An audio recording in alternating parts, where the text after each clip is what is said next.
नेता और राष्ट्रीय महासचिव दुष्यंत गौतम जी हैं। सर, आप उत्तराखंड के प्रभारी हैं। उत्तर प्रदेश की तर्ज में उत्तराखंड में भी फैसला लिया गया कि जो तमाम कांवड़ वाली यात्रा में ठेले लगाएंगे उनको अपनी पहचान बतानी होगी।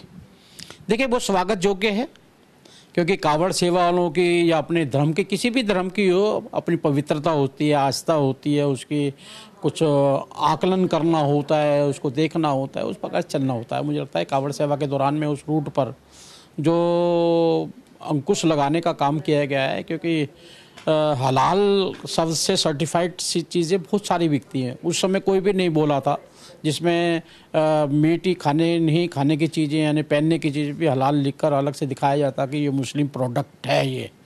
लेकिन आज खाली अल्पकाल के लिए ये किया जा रहा है। तो इस प्रकार से जो विरोध लोग कर रहे हैं, मुझे लगता है कि जिनकी दुकानें पर लिखा जाएगा उनको कोई परेशानी नहीं है, क्योंकि वो चाहते हैं कि किसी भी धर्म की उसकी इज्जत करना चाहते हैं, सेवा करना चाहते हैं। लेकिन उनकी दुकानों के साथ जिनकी दुकानें बंद हो गई थी, जो राजनीति करते थे, हिंदू मुसलमान की राजनीति करते थे, उनको कहीं ना कहीं ये तकलीफ पैदा हो रही है।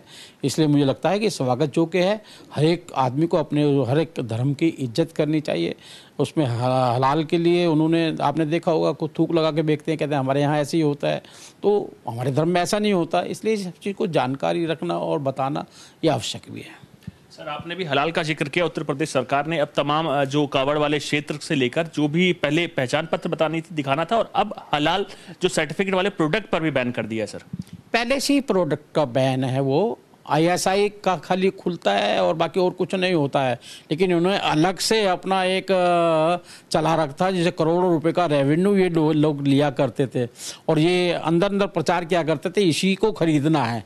क्या जब सांप्रदायिकता दिखाई नहीं दिया क्या आपको? सर, असम में भी बीजेपी की सरकार है, हेमंता वहाँ CM हैं। असम सरकार ने बड़ा फैसला लिया है, मुस्लिम marriage and divorce registration act 1935 को कैंसिल कर दिया। उन्होंने कहा जल्द हम इसको लेकर नया कानून लाएंगे। देखिए, कानून तो संविधान से चलेगा, देश भी संविधान से, राज्य भी संविधान से चलेंगे, और संविधान जिसको मान्यता देते हैं वो मान्यता ये है कि देश के नज़रिए से देश को कैसे आगे बढ़ाया सकता है। जनसंख्या हमारे सामने समस्या है, जनसंख्या के कारण हम जो संसाधन है उसको पूरा नहीं कर पा रहे। तो मुझे लगता है कि जो कदम उठाए गए हैं, फिजिकल फिटनेस, वहाँ विवाह पे बंदिश लगेगी, कहीं भी आज की तारीख में कोई भी अलाउड नहीं करता। इसका कानून है, देश का कानून है, तो देश के कानून लागू करने में कोई समस्या नहीं है।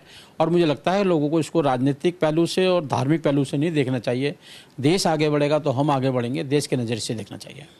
सर, आपने कहा कि इसे धार्मिक पहलू से नहीं देखना चाहिए, लेकिन तमाम राज्यों में जो विपक्ष है वो आप लोगों पर आरोप लगा रहा है, यानी बीजेपी पर आरोप लगा रहा है कि आप सांप्रदायिकता फैला रहे हैं। देखिए, इंडी अलायंस और जो विपक्ष है उसकी तो मानसिकता आपको साफ साफ दिखाई दे रही है। जो कहते हैं सनातन को कुचल देंगे, हिंदू धर्म को कुचल देंगे, मंदिरों में लड़की छेड़ने जाते हैं, राम पैदा नहीं, वो सांप्रदायिकता नहीं दिखाई देती उनको? क्या वो क्या प्यार दिखाई देता है? वो देश को धर्म के नाम पे बांट रहे हैं, वो अपने आप को पाक दिखाने की कोशिश कर रहे हैं। जो लोग गलत काम कर रहे हैं, मुझे लगता है ये जनता को बरगलाना बंद करना चाहिए। जनता सब जानती है और समय समय पर इसका जवाब भी देती रहती है। हमसे बात करने के लिए शुक्रिया सर। कैमरामैन आकाश कुमार के साथ मैं आनंद कुमार सिंह, न्यूज़ इंडिया, दिल्ली।